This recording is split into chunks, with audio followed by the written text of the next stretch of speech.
What's up, everyone? So we are officially 2 weeks out from the Arnold.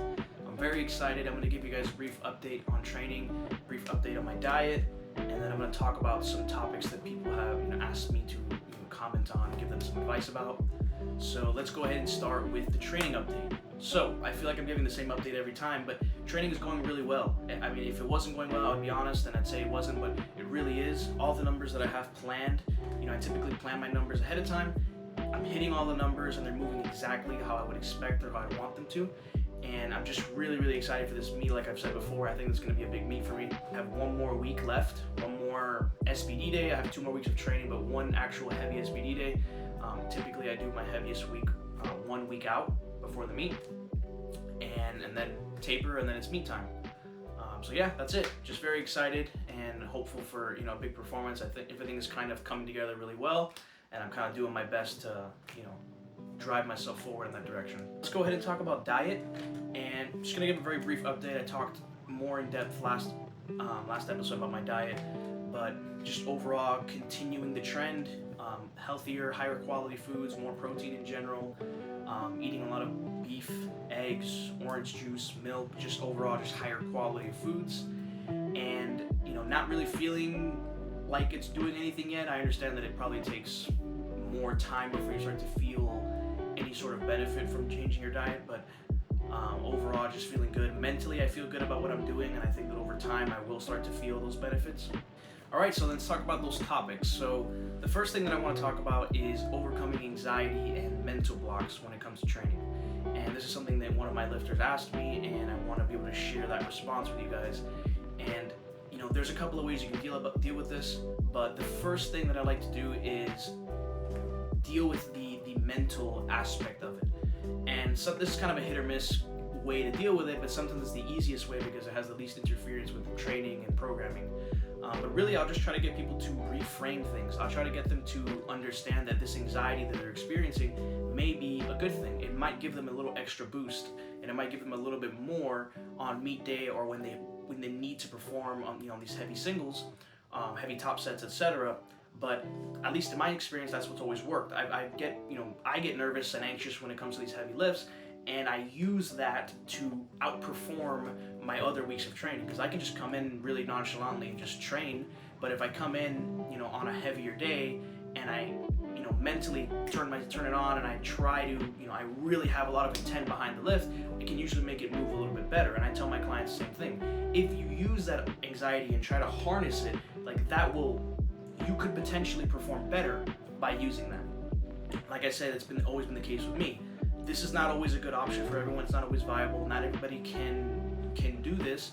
I also kind of recommend people to, if you're someone who doesn't perform well when you're up here, try to bring yourself back down, listen to some calming music, maybe use some visualization, sit down, close your eyes, visualize the lift. It doesn't have to be right before the lift, but maybe the day before. Just think about it, go through it in your head, all the steps, so when the time comes, you feel like you're prepared and you feel like I've already done this multiple times in my head, so I know I can do this.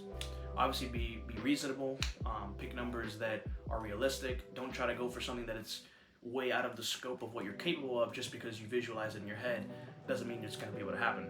And the more practical way to deal with this, which involves changing some, potentially changing programming, is just giving people more frequent exposure to these heavy lifts, heavy top sets, multiple rep sets. It could be heavy singles. It could be just more frequent singles. Maybe someone doesn't get singles all year round. Maybe you bring in singles more, for a greater part of the year or for all of the year, or even potentially bring in singles multiple times per week. And this is a strategy that I use with a lot of my lifters. I give them lighter singles on secondary days because I want them to get more practice with these heavier exposures. And a lot of times that can be useful for people that either need more exposure or who mentally need to practice a little bit more, so that when it comes time to have these heavy lifts, they've done many singles leading up to it, so that it doesn't affect them too much. And last thing I want to talk about is injuries. And one of my clients asked me about dealing with injuries and training around injuries. And this is a really broad topic, and there's really so much that we can talk about because there's so many different types of injuries and different ways to deal with it.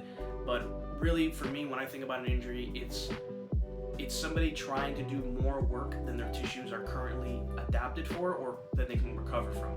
So typically this means they're doing too much in some sense, so too much volume, intensity, frequency, bringing in exercise variations that they've never done before, maybe pushing them too hard too soon, not taking the time to build up to those levels of its volume, intensity, etc.